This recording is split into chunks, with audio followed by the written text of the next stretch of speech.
Hola a todos, ¿qué tal estáis? Bienvenidos a Conversaciones, un espacio que se enmarca dentro de pensamiento y debate con el que el Festival de San Sebastián quiere subrayar su carácter como lugar de encuentro y transmisión de conocimiento.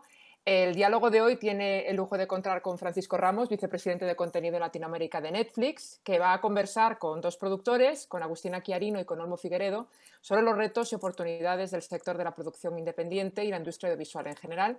Y también van a conversar pues, sobre esta capacidad de las historias en español de viajar por el mundo.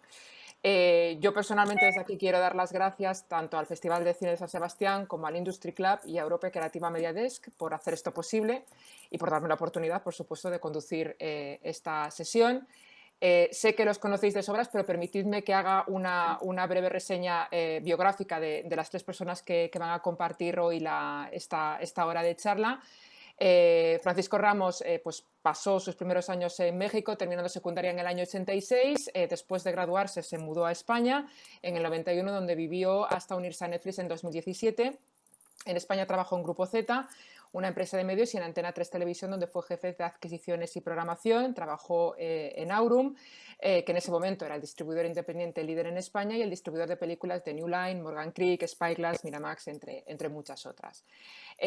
Fue durante su etapa en Aurum donde comenzó a producir películas y televisión. A finales de 2000 dejó Aurum Producciones y comenzó su carrera como productor independiente. De 2009 a 2017 produjo proyectos para el brazo audiovisual de Grupo Z y ha producido más de 50 películas y programas de televisión. Paco, muchísimas gracias por aceptar la invitación y bienvenido con muchas ganas de escucharte.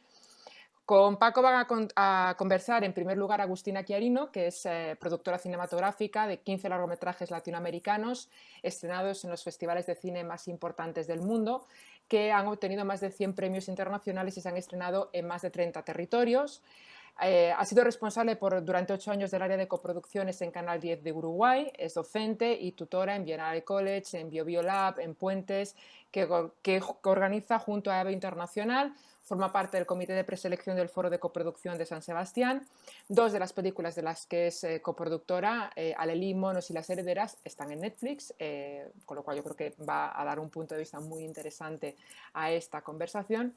Y también tenemos a Olmo Figueredo, que es socio fundador de La Claqueta PC y de La Cruda Realidad, dos productoras con sede en Sevilla. Estudió comunicación audiovisual por la Universidad de Sevilla y se especializó en producción y gestión de empresas audiovisuales a través de los programas de posgrado europeos MEGA y EABE. Ha sido elegido Producer on the Move por la European Film Promotion y New Producer to Watch por el MIP-TV. Es miembro de la cadena de cine europea y española. Como productor cuenta con más de 40 títulos entre largometrajes, cortometrajes y series, realizadas casi siempre en coproducción nacional o internacional. Sus proyectos han sido nominados y premiados en los premios Goya, La Trinchera Infinita en 2019, en los Forqué, con Nacido en Gaza en 2014 o en los Platinos, con Nacido en Siria en 2016. Este año ha estrenado El Inconveniente de Bernabé Rico en el Festival de Málaga y en esta edición, precisamente, San Sebastián presenta El verano que vivimos de Carlos Sedes y la serie documental El Estado contra Pablo Ibar. No habéis venido a escucharme a mí, habéis venido a escucharles a ellos. Os voy a explicar brevemente cómo va a funcionar la estructura de la sesión. Es una conversación que, si os parece, vamos a estructurar en torno a 3 grandes bloques temáticos para un poco conducir la conversación. Empezaremos con un análisis de la situación actual, también con especial atención del impacto de la pandemia y de cómo ha afectado esto a las producciones, la evolución de la industria en Latinoamérica y, por supuesto, las perspectivas del futuro, que siempre nos interesan mucho a los que trabajamos, nos dedicamos al audiovisual. Así que, si os parece, después de esta introducción, yo iré más o menos controlando los tiempos. Comenzamos, si os parece, con un poco el análisis de la situación actual, este florecimiento de la producción de contenidos audiovisuales en español, que nos alegra a todos muchísimo, y todo el potencial que están teniendo los contenidos en este idioma en todo el mundo. Y lanzo una primera pregunta para todos. ¿Estamos, de verdad, en esta edad de oro de la creación de contenidos en español? ¿Empiezo yo? Adelante.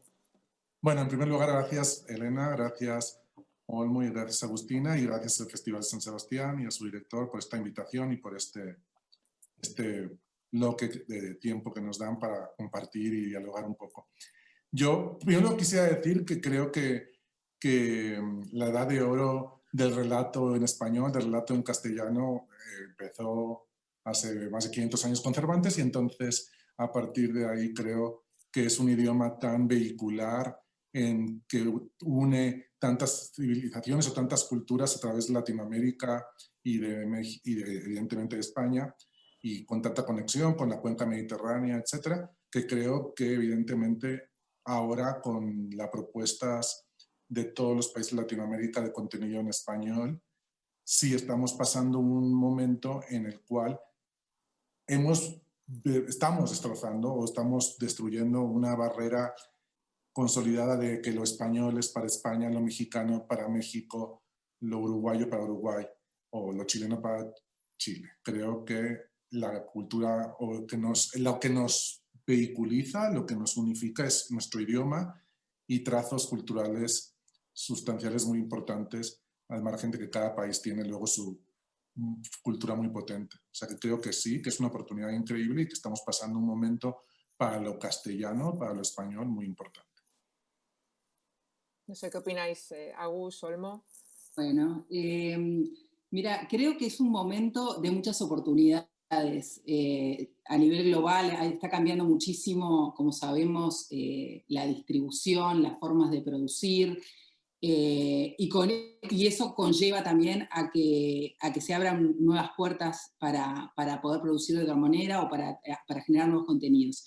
Entonces, el tema de que haya ahora un poco más de interés de los países de habla hispana entre nosotros mismos y de que podamos ver contenidos de nuestro mismo idioma, me parece que está buenísimo, que es un gran desafío y que también nos tiene que llevar a reflexionar sobre el poder lograr diversificar este contenido, ¿no? Tratar de no homogeneizar por ser en español, sino que justamente la riqueza que tenemos con todas estas procedencias diferentes, con la que nos une y que nos separa, que nos hace únicos, me parece que es una gran oportunidad para generar ese tipo de contenidos donde cada uno intente mostrar su singularidad.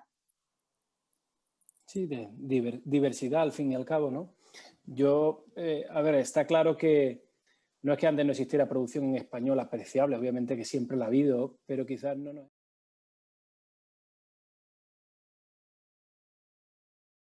Tremendamente excepcionales.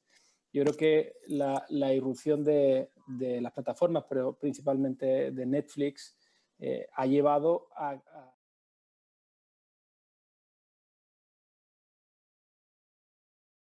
y sobre todo yo creo también que ha contribuido a una democratización de la distribución. Antes era impensable que una obra, que una ópera prima sencillamente de un director Nobel con no necesariamente un grandísimo presupuesto pudiese generar debate en tantísimos países del mundo, en tantísimos idiomas, en tantísimos países donde la están viendo, ¿no? Yo creo que eso es algo que es fundamental, que nos ha cambiado a todos y que te hace pensar también desde el mismo momento en el que estás concibiendo y creando la propia obra de cómo puede ser percibida en todos esos sitios, ¿no? Uh-huh.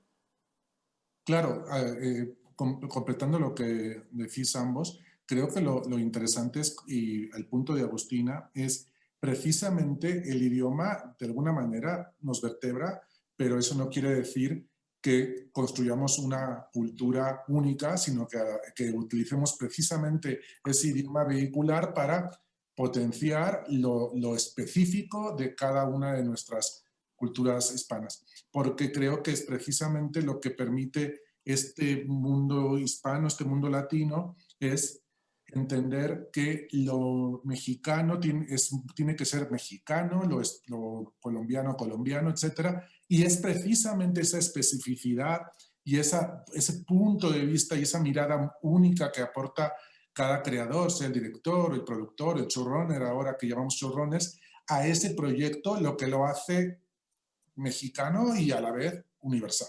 Creo que en eso, Agustina, tienes al mayor fan del mundo de la especificidad en el punto de vista.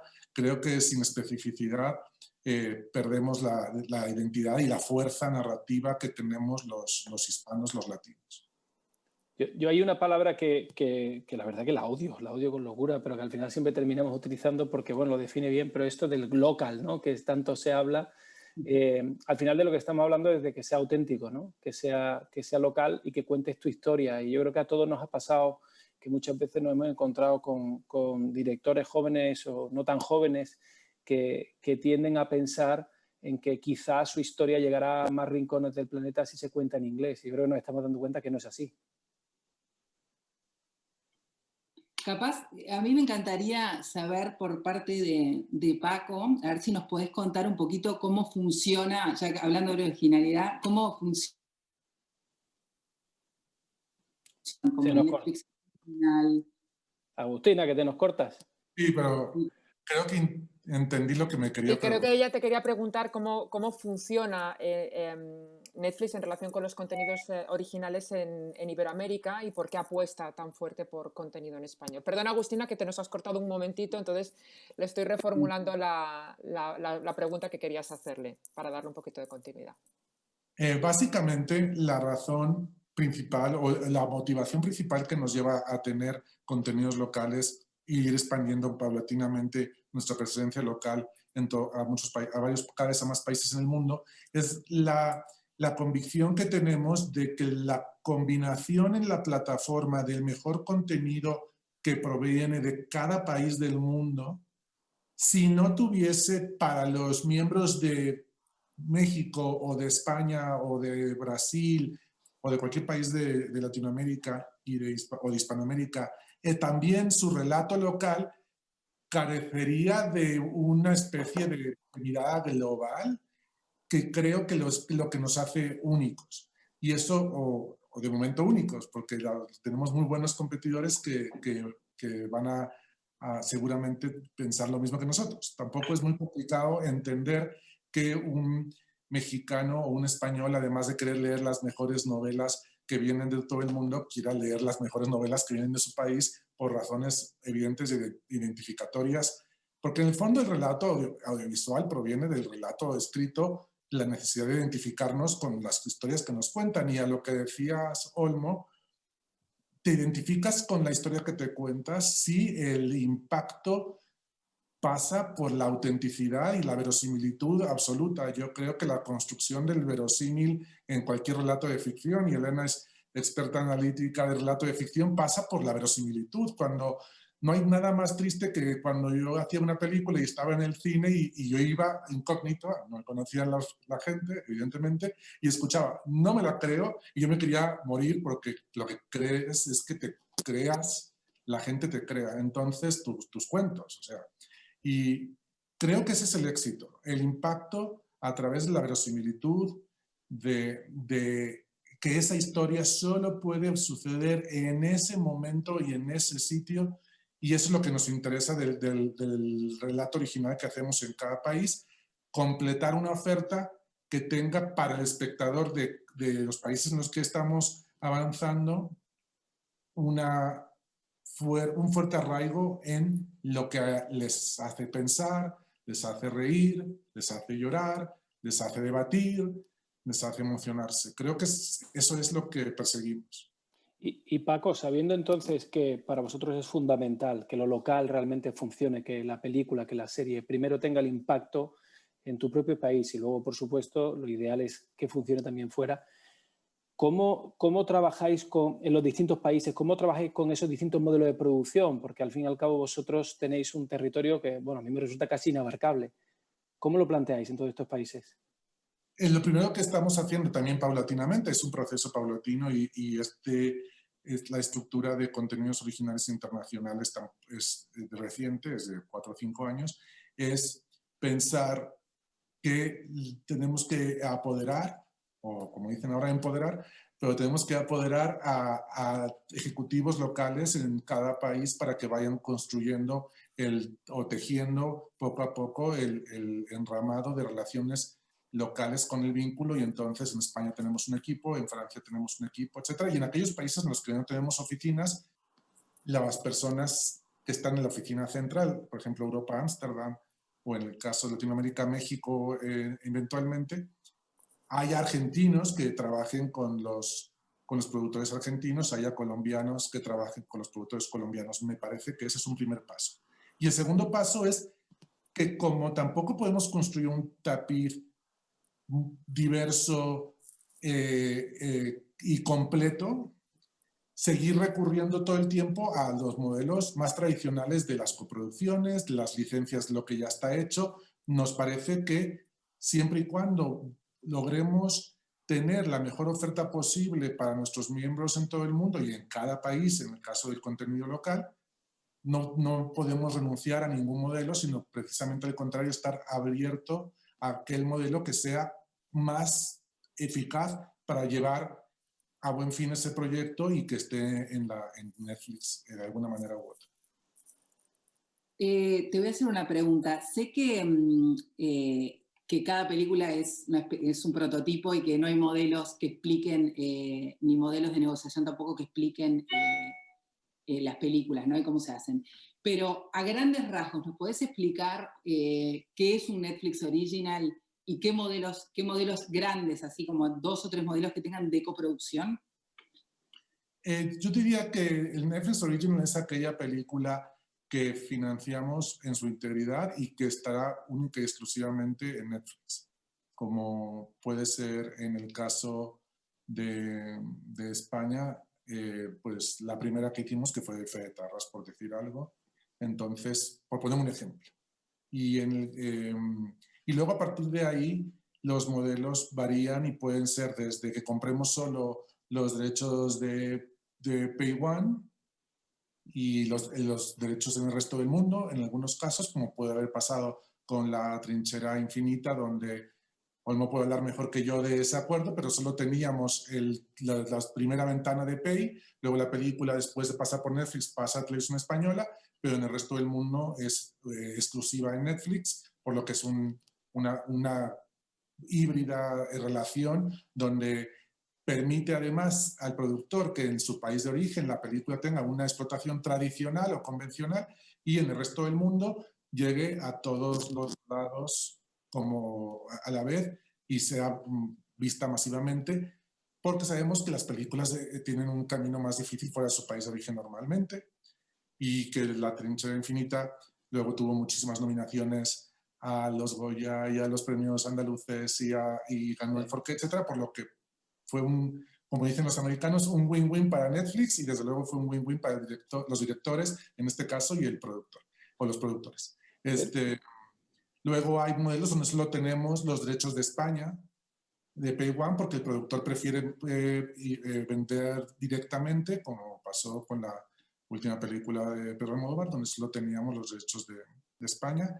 Luego hay casos donde el Pay One está en otro operador, la primera ventana de televisión de pago, pero consideramos que la segunda ventana de televisión de pago puede ser interesante para nuestros miembros. No, por eso te decía que no cerramos, pero yo sí pensara, como productor, pensaría en grandes líneas que lo que nos puede interesar más es que tu película esté en Netflix, dependiendo del país de origen, la primera ventana de Pay en nosotros para que cuanto antes llegue a nuestros miembros, ya sea original, evidentemente supliendo la ventana de cine, o si no es original, como La Trinchera Infinita, pues cuanto antes, después de que se estrenen en salas, pueda disfrutarla los miembros de Netflix, es mejor, creo, para nuestros miembros y desde luego para la viajabilidad y el impacto cultural que tiene esa película en la multiplicación de personas que la pueden ver, sumando a la ventana de cine, a la ventana de home video, la ventana de Netflix a nivel mundial.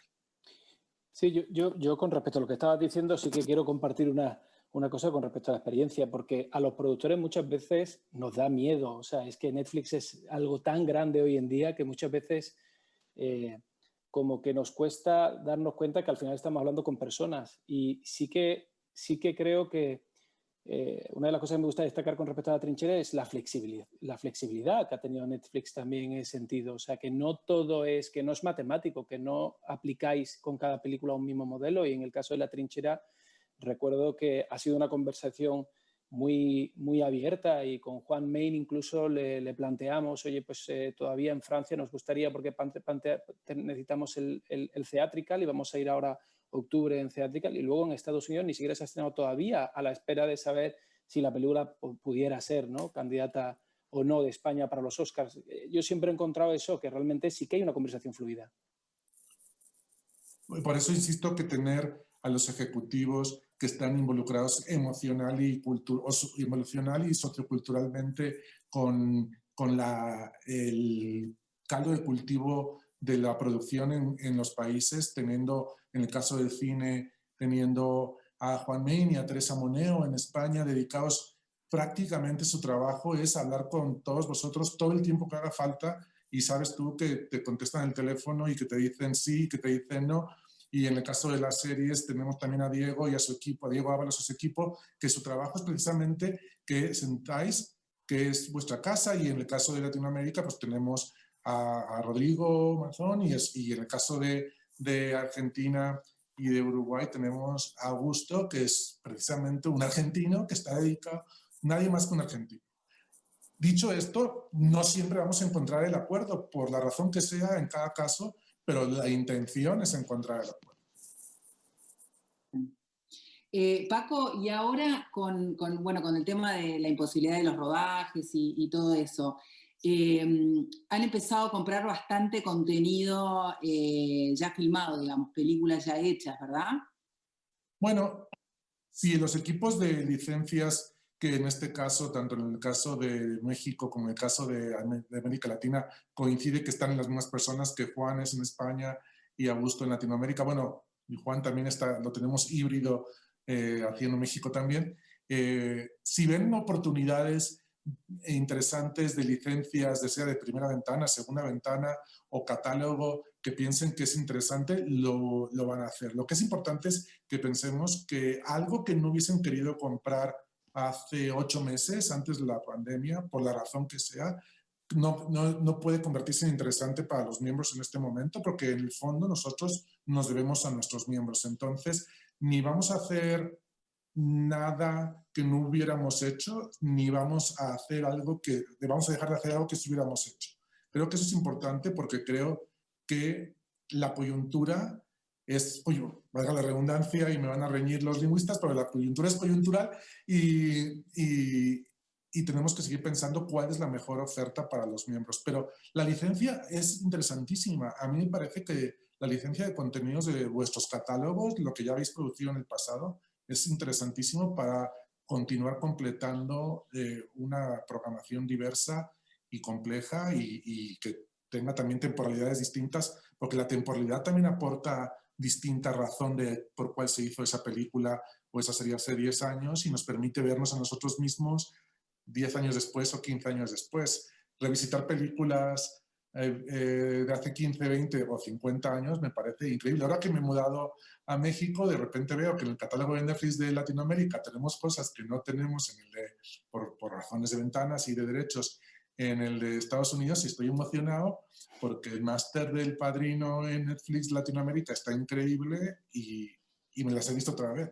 Y de repente el otro día recibí una recomendación: no dejes de ver El Padrino 2, y me da ganas de decir gracias por avisarme que existe El Padrino 2, pero en cualquier caso creo que el catálogo, Agustina, es un negocio interesante, porque para que tu relación con Netflix como miembro sea más, en algunos casos más compleja, más diversa, más contradictoria por el paso del tiempo. No, y además un poco refuerza lo que veníamos hablando de eso de las distintas identidades, o sea, es como conocer un poquito de la historia de lo que nos rodea, digamos, ¿no? Tener un poquitito de perspectiva hacia atrás. Claro, y muchas veces me pregunto, si este director estuviera hoy, con lo que ha avanzado su vida como persona y como director o como directora, y con lo que ha avanzado el mundo, si estuviera dirigiendo esta película o este mismo guión lo dirigiera hoy en lugar de hace 20 años, por ejemplo, por decir qué diferente sería la película, porque las personas avanzan y el mundo avanzó tanto en estos 20, 30 años últimos, sobre todo. Si tú ves películas de los 40 con respecto a los 60, sí, el contexto era distinto, pero el lenguaje audiovisual pero el lenguaje audiovisual en los últimos 20, 30 años ha avanzado impresionantemente. Me gustaría, si os parece, ya para cerrar este bloque, Paco, tú has hablado de la coyuntura, que es coyuntural, pero la coyuntura nos ha afectado y mucho. Ha sido especialmente benévola para las plataformas de streaming en general, para Netflix en particular, que tuvo unos fantásticos resultados tanto en volumen de horas de consumo como en número de suscriptores, tuvo un repunte significativo en el segundo trimestre. Y un poco que valores tú si crees que ese aumento en número de suscripciones, a pesar de que incluso vosotros mismos admitíais que era una cosa coyuntural, que era previsible, que la situación tuviese una contracción cuando todo esto evolucione, pero tampoco parece que esto vaya a suceder a medio plazo por los motivos que todos conocemos. ¿Crees que este aumento de suscriptores supone una mayor diversidad de audiencia y cómo ves el medio plazo, ¿no? el final 2020-2021 a consecuencia de esta situación? Evidentemente, tanto la televisión de plataformas como la televisión de pago tradicional, los canales de cable y los canales en abierto vieron una multiplicación de las horas que la gente consumía televisión al día. Es obvio, no voy a explicarlo porque creo que todo el mundo lo entendería. Y nosotros sí que tuvimos un crecimiento que no esperábamos o que no estaba previsto. Yo no soy experto en números, creo que la gente que me conoce sabe de esto, pero distinta a la que fue, pero creo que el tiempo lo irá relativizando y poniendo en orden. Lo que sí supone esto es que evidentemente durante este tiempo se han construido vínculos de conectividad humana a través del contenido que me parecen súper interesantes, porque a la gente, yo por lo menos lo percibo en mis círculos cercanos, ¿no? Íntimos, con círculos íntimos a lo diario, pero cercanos, donde de repente han empezado a descubrir cosas de otros países, y ya no solo hablamos de Latinoamérica viendo contenidos latinoamericanos o españoles, sino de otros países, y me parece que la diversidad, el poder descubrir cosas que vienen de otros sitios va a ser súper interesante. Para nosotros el tema ha sido que afortunadamente, como producimos y lanzamos las series, las originales, en temporadas completas, pues teníamos más o menos resuelta nuestra programación, y que más como producimos en casi todos los continentes y regiones del mundo, pues los que empezaron antes los problemas de la pandemia los han podido volver a empezar a producir antes, etcétera, etcétera. Y en este momento ya estamos de vuelta a producir en muchísimos países en todo el mundo, incluidos España y México. En todo caso, lo más importante siempre fue pensar, la sostenibilidad de nuestro negocio pasa por la responsabilidad para con los equipos, tanto detrás como delante de la cámara, y eso es lo que más nos obliga pensar. Uno, suspender cuando suspendimos, y dos, volver con la mayor posible seguridad. Y sabemos que es imposible garantizar la seguridad absoluta, pero la mayor posibilidad segura. Eso es lo más importante, porque en el fondo, si los técnicos y los actores no perciben seguridad absoluta, no van a querer volver.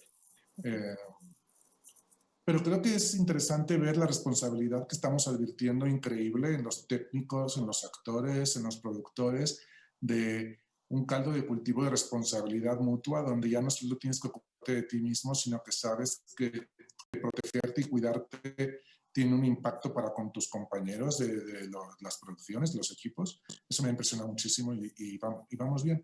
Pero sí, evidentemente, creo que volverá más pronto la normalidad en ese aspecto. Me gustaría comentar una cosa a toda la gente que nos está viendo. Hemos tenido un pequeño problema con el audio de la señal, lo habéis estado escuchando en inglés. Ya está solucionado, ya la podéis escuchar en castellano. Me comentan que mañana en la web del festival ya estará colgado en las 3 versiones, en inglés, en euskera y en castellano. Os pedimos disculpas por el caos idiomático. Pues si os parece, pasamos al segundo bloque, que nos parecía muy interesante abordarlo, precisamente por la figura que tú ocupas, Paco, en Netflix, y por la atracción tanto de Agustina como de Olmo, para hablar un poco de la evolución de la industria en Latinoamérica, porque es verdad que vosotros vuestro primer desembarco internacional fue en Latinoamérica, lleváis ya pues, casi una década. ¿Qué ha cambiado? ¿Qué percibes que ha cambiado en esta región desde que vosotros desembarcasteis? ¿Cómo ves la evolución de este mercado desde la perspectiva de una plataforma de streaming?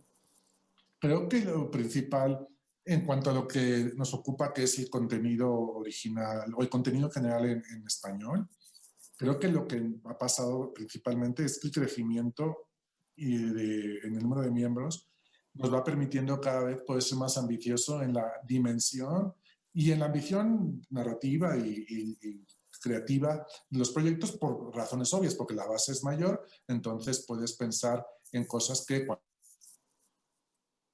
tanto a nivel de pensar en proyectos que tengan la posibilidad de funcionar regionalmente, como a la ambición en proyectos con mirada meramente local. Y eso creo que es lo principal, de pensar, podemos hacer cosas que a lo mejor hace 6, 7 u 8 años por nuestra base de miembros no hubiésemos podido hacer. Entonces creo que eso es interesante y creo que eso es mi trabajo principal, es escalar no solo en cantidad, sino en ambición y en calidad nuestra oferta. Yo te voy a hacer una pregunta así como abanderada de los países pequeños. Bueno, como ya en la tradición nuestra viniendo de un país como Uruguay tan chico, todas las producciones que hemos hecho desde mi productora son siempre coproducciones. Nunca hemos podido realmente hacer algo por una cuestión financiera, pero también después fue como una especie de bendición en alguna manera, porque en realidad lo de la coproducción nos permitió abrirnos las puertas para otras cosas, contar otros temas, tener la mirada de otra gente, o sea, nos permitió realmente abrirnos de otra forma y es como parte de nuestra ADN, ¿no? El tema de coproducir. Entonces, obviamente la limitante más grande que tienen los países pequeños es interna y tiene que ver con su mercado local, que no les permite escalar y a veces no les permite, con solamente distribuir en las salas locales y todo eso, no les permite esa escala, ¿no? De poder hacer cosas un poco mayores o más ambiciosas a nivel de producción. Entonces, me preguntaba, si tienen ustedes alguna estrategia en relación a los países pequeños, porque más allá de que estén las audiencias, de querer captar la audiencia local, o sea, o tener más suscriptores locales, quizás hay alguna otra estrategia para estos países. ¿Qué pueden hacer un país pequeño para poder producir y llegar a las plataformas con proyectos un poco más ambiciosos? Claro, ese es un tema, lo has planteado perfectamente, porque básicamente es cómo se puede financiar algo, sea desde Netflix o desde la producción independiente, que tenga, es que al final estamos en ese aspecto, Agustín, estamos en el mismo barco. ¿Cómo podemos hacer Netflix y tú como productora para que podamos hacer algo en Uruguay que tenga retorno a la inversión y a la vez mantenga su identidad y su verdad? Y eso es un proceso en el que no vamos a abandonar, vamos a seguir buscando cómo es el camino y en efecto todavía no hemos encontrado ese camino, pero no lo estamos abandonando. Sí que en el afán de la transparencia absoluta, sí que vamos paulatinamente, como tú lo sabes muy bien. Empezamos por Brasil, de Brasil pasamos a México, de México pasamos a Argentina, de Argentina pasamos a Colombia, de Colombia, y poco a poco iremos encontrando el camino y tenemos que buscar la fórmula. Creo que la primera operación es la operación que luego, la primera decisión que se tome de apuesta es vital, porque como todo, abre caminos y genera voluntad, y genera ilusión, y genera empatía, y genera compromiso, etc.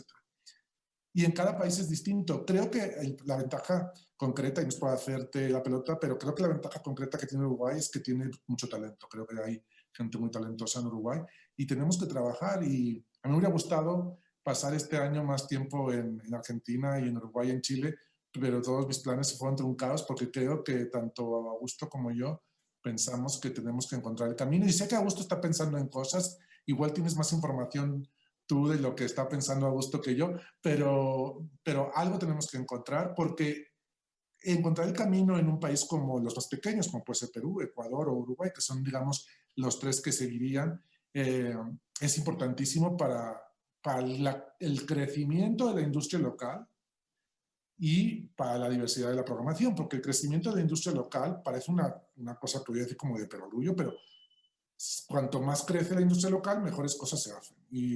Y entonces decimos, la primera apuesta lleva a la segunda. Yo siempre les digo, cuando les daba clases en SCAC y eso, decía, no estéis pensando en la segunda película, pensad en la primera, porque para poder hacer la segunda, primero tenéis que hacer la primera. Luego a veces los estudiantes te dicen, y es que después quiero hacerla, y digo, no, la segunda no. Pues aquí tenemos que empezar por pensar cómo es la primera operación que hacemos en cada país pequeño, porque la pequeñez geográfica no va de la mano de la pequeñez creativa.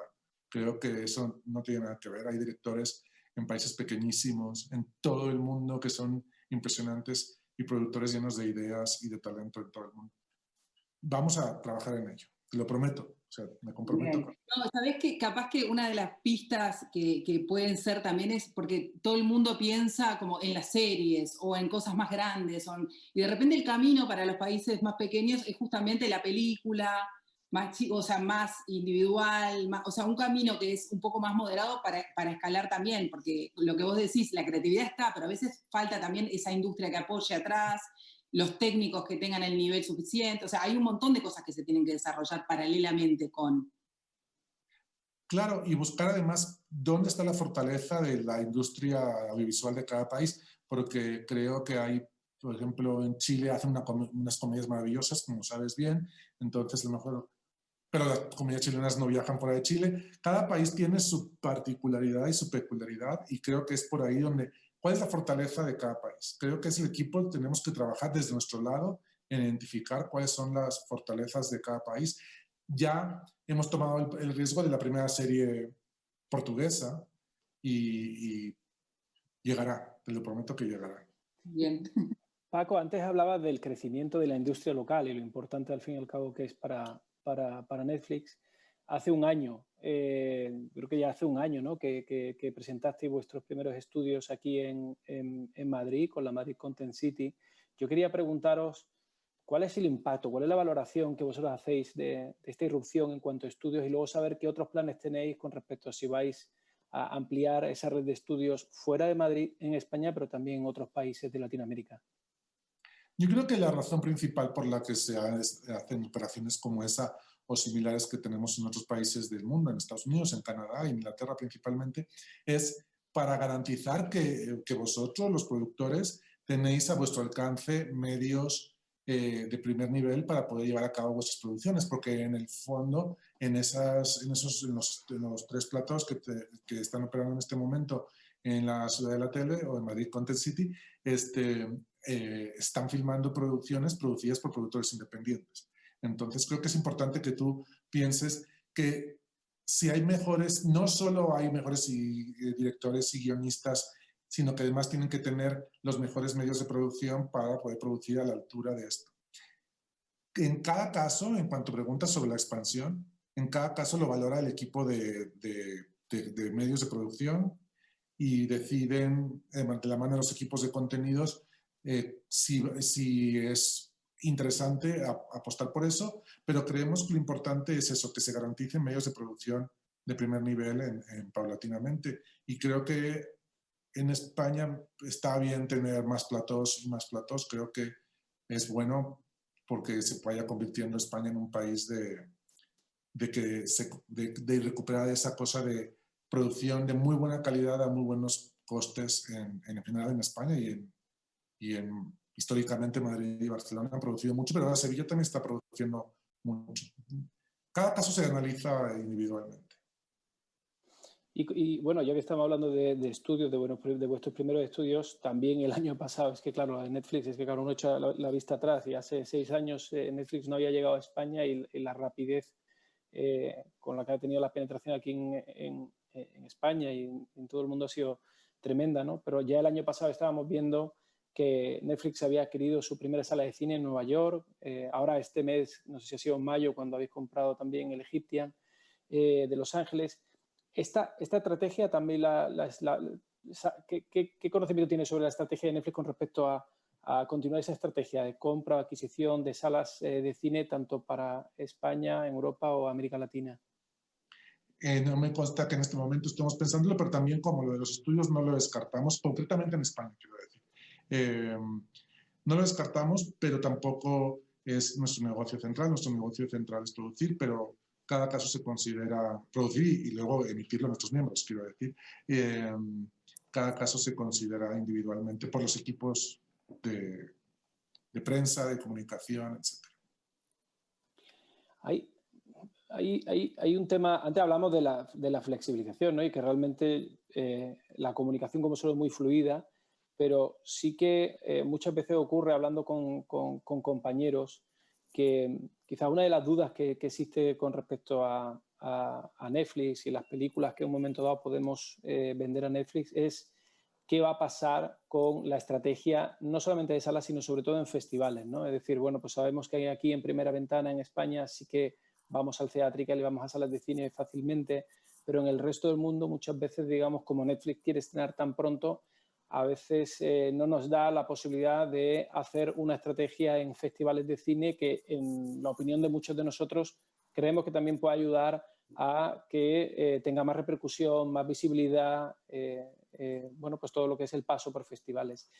¿Vais a seguir con la misma estrategia, es decir, de que cuanto antes esté a la mano del espectador, o planteáis algún formato híbrido en el que también pudiese tener paso por algunos ciertos festivales? Creo que en el caso de aquellas películas que son estrictamente originales, la mayor forma de que los miembros de Netflix se vean de alguna manera beneficiados de aquella película es llevarla a la pantalla de Netflix cuanto antes. Dicho esto, lo hemos visto y lo comentabas antes con La Trinchera Infinita, que se buscan excepciones todo el tiempo, pero creo que son excepciones individuales y que no se puede generalizar porque si se crean falsas expectativas. Y creo que lo importante es pensar si en ese caso, cuál es la fórmula adecuada para la película. Nosotros no tenemos nada en contra de los festivales, al contrario, pero creemos que si la película se está financiando absolutamente, de alguna manera nos debemos a nuestros miembros, pues por razones obvias hemos utilizado su dinero para producirla, para poder financiar la película y producirla. Si os parece bien, más o menos, por seguir un poco con los horarios y que nos dé tiempo a tratar el último bloque, que creo que a todos nos parece muy relevante, que es reflexionar sobre el futuro, sobre las oportunidades, las perspectivas que tienen los creadores a la hora de contar historias. Quizás, si os parece, abrimos este melón. Yo te lanzo la primera pregunta general, un poco la valoración, pero os pido que todos aportéis porque me parece que es muy importante el punto de vista. Si creéis de verdad que el contenido en español ha ganado influencia real, más allá de la popularidad, que sabemos que es verdad, que está circulando mucho más el contenido español, pero si creéis que está ganando influencia y está ganando audiencia, una audiencia creciente alrededor del mundo, ¿y cómo veis ese sacar de pecho que está teniendo el contenido español frente al contenido de Hollywood, que es el que durante mucho tiempo pues, ha dominado, ¿no? Gran parte, sobre todo de la distribución digital? ¿Qué opináis al respecto? Bueno, yo creo que lo primero que se está de alguna manera deshaciendo, desmoronando, es el prejuicio no es prejuicio, es una consolidación histórica de que el contenido anglosajón, el contenido americano más específicamente, es el único que tiene universalidad y que luego el contenido de cada país es local. Entonces, creo que eso, y no solo estamos hablando de que eso es un positivo para el contenido hispano, es una cosa que favorece el contenido de cualquier parte del mundo, etc. Es evidente que el idioma no es una barrera, sino que lo que es una barrera es la ambición y la calidad de las cosas que se hacen y la mirada y la diversidad y la complejidad y la contradicción en el punto de vista que construye relatos complementarios, etc. Creo que ese es mi punto de vista personal y es la razón por la que me apasiona Netflix y me vine a Netflix, porque me parecía, como decía Olmo antes, que democratizan las plataformas de alguna manera la accesibilidad al contenido y me parecía súper interesante. ¿Qué opináis vosotros, Agus y Olmo, sobre la influencia del contenido en español? ¿Veis esa influencia como real? ¿Se está creando una demanda real de contenido en español? Sí, yo creo que nos está... Bueno, a nosotros nos gusta vernos, ¿no? Hay un gran problema también en el cine latinoamericano con el español, en realidad, que tenía que ver con el tema de la distribución, de que no llegaban las películas de nuestros propios vecinos a verse. Eso pasa todo el tiempo, en las salas de cine no tenés casi acceso a películas de tu continente o de habla hispana, te llegan películas más europeas, obviamente de Hollywood todas. Entonces, siempre que esto incite a que el contenido fluya de otra manera, es genial. Pero ahora lo que hay que hacer también es que la audiencia esté ávida de eso, que es un poco la contracara, ¿no? Que la audiencia, bueno, lo que siempre se discute, si es lo que le das o lo que quieres, bueno, esa discusión que no vamos a entrar ahora, pero me parece que esté eso accesible y que haya gente, que haya un público ávido, me parece genial. Ahora, dentro del contexto de festival de cine que estamos, me encantaría también saber, a ver si existe, por ejemplo, por parte de Netflix, alguna como puerta abierta. Yo sé que hay puerta abierta para cine de autor, que han habido algunos ejemplos y algunas películas que están dentro de la plataforma. Y si quieren seguir con esa apuesta o si piensan que, por ejemplo, por ahí puede haber otra puerta con un cine un poco más autoral y menos abierto a audiencias, un cine un poco más difícil para una plataforma, ¿no? Sí, yo creo que desde luego es parte integral de una programación diversa y hay muchísimos ejemplos. Ahora, por ejemplo, tenemos la película de Claudio Llosa, de Distancia de Rescate, que está basada en una novela de Samantha Schweblin, pero que ella es peruana, se filmó en Argentina y la producen Los Larraín y la protagoniza una actriz argentina y una actriz española, en este caso Dolores Fonzi y María Valverde. Como esta, tenemos varios ejemplos. Tenemos una película muy interesante mexicana, que si no la han visto se la recomiendo, que se llama Ya no estoy aquí, que es maravillosa y que es una de las películas más premiadas del cine mexicano reciente. O sea, Y luego en España pues hemos hecho varias películas, desde Elisa y Marcela, una película de Isabel, ganadora del Premio Nacional de Cinematografía este año, Isabel Coixet, en blanco y negro, o en estricta teoría, una película que fuera de España, por lo menos como La Trinchera Infinita, hubiese considerado una película de autor. En España posiblemente por los directores y por la temática no se considera de autor, pero verdaderamente fuera de España, y sin embargo creo que tuvo una repercusión interesante. O sea, creo que si lo estamos haciendo bien, las buenas películas no tienen que considerarse si son de autor o no son de autor, sino si son interesantes para los miembros o no, más allá de cuán pequeña o cuán grande sea. Hay una cosa que yo creo que yo he empezado a ser consciente de la importancia del español en la producción, te diría que hace casi que año y medio, 2 años. Porque más allá del impacto, es que el impacto que ha supuesto en Netflix en cuanto a la distribución de contenidos en español, yo creo que trasciende el propio Netflix. Y eso es lo que estoy empezando a percibir cada vez que voy a mercados. Lo que quiero decir es que más allá de La Casa de Papel, más allá de Élite, más allá de que ciertas películas sean adquiridas por Netflix o participadas y tengan una distribución mundial como puede ser La Trinchera Infinita, a mí lo que me ocurre es que, y antes no me ocurría, es que cuando voy a Berlín, cuando voy a un Cannes, si llevo un proyecto que probablemente no case del todo con Netflix, puede que sí o puede que no, pero me resulta mucho más fácil plantear una coproducción europea a otros países siendo el idioma original el español, porque ellos ya entienden que esa marca de que es contenido en español, esté en Netflix o no, esa puerta ya se ha abierto y por tanto puede tener un potencial de venta mucho mayor. Y eso es algo que a nosotros nos está ayudando muchísimo, sea un cine más de autor o sea un cine que vaya directo a plataforma o no. Ha sido, yo creo, un cambio total en esa estrategia. También nos está pasando de películas que vienen buscando precisamente España, porque son películas que pueden tener en un momento dado, pueden ubicarse en distintos países del sur y buscan precisamente España, buscando ese contenido en español y esas puertas que se te abren ante tantísimos millones de potenciales espectadores, ¿no?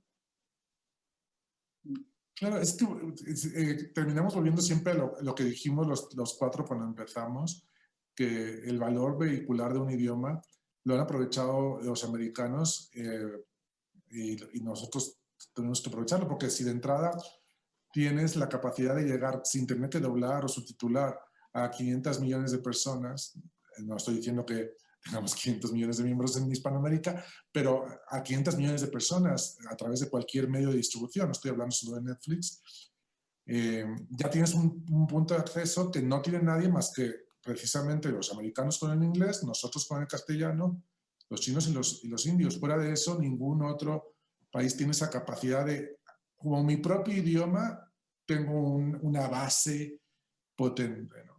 Pero, volviendo también a lo que dices ahora, Olmo, y lo que decía Agustina en su primera intervención, sin perder jamás la mirada específica de por qué esa película, por qué La trinchera infinita solo puede pasar en España en ese momento en el que pasa y no podría pasar en ningún otro sitio, porque no podría pasar en ningún otro sitio lo que pasó en España en la guerra civil y la posguerra. Entonces, si de repente dices, no, para que la vea más gente en lugar de que tal, entonces ya no es La trinchera infinita, ya. Entonces, creo que eso es...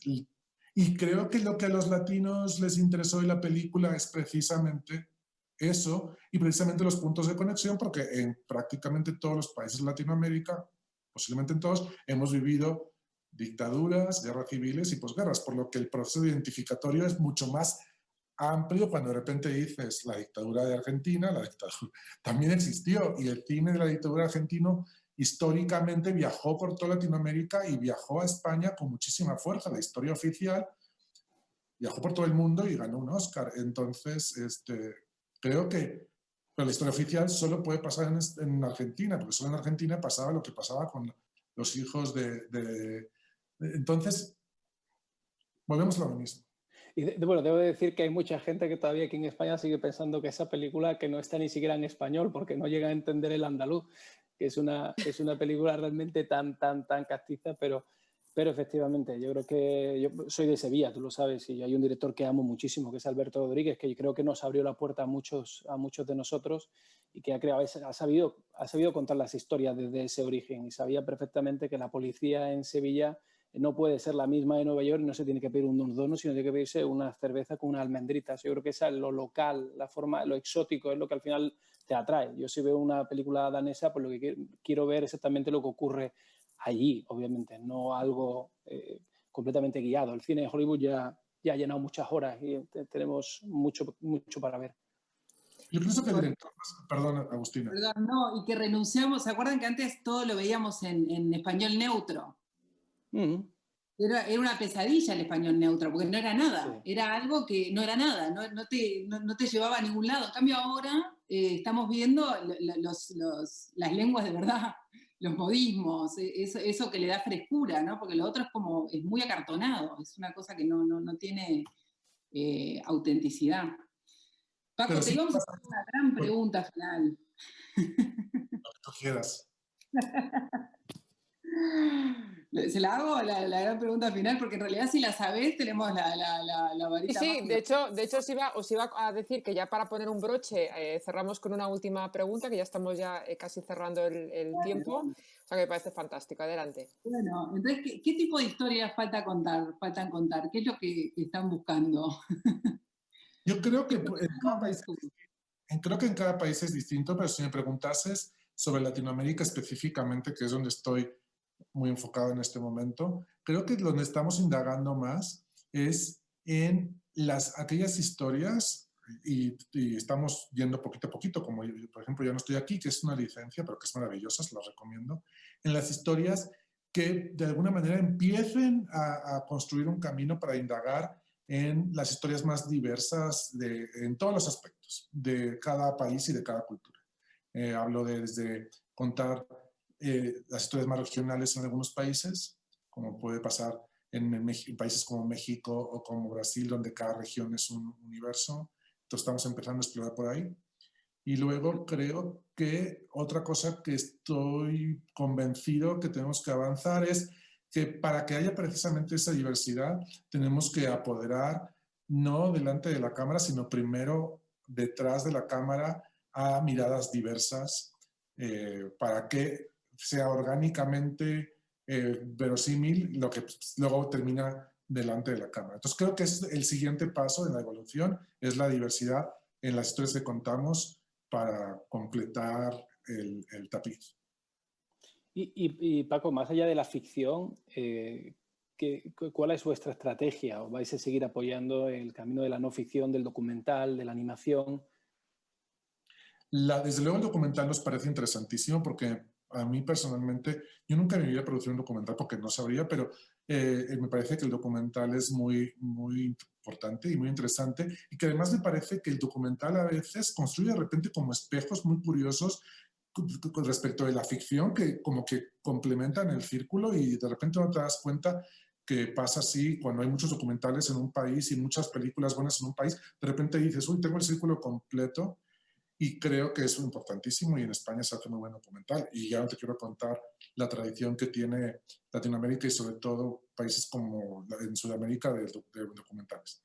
Creo que a mí también me parece interesantísimo a nivel personal, y es un negocio que yo también desconozco y no sabría cómo hacer, que es el del stand-up, los especiales de comedia, porque me parece que los comediantes, los cómicos, o como los stand-uperos, como decimos en México, tienen una capacidad muy buena de oler lo que está pasando en las calles de sus países o de sus ciudades, y como es muy inmediata la capacidad de llevar un stand-up a la pantalla, creo que también nos permite completar el tapiz.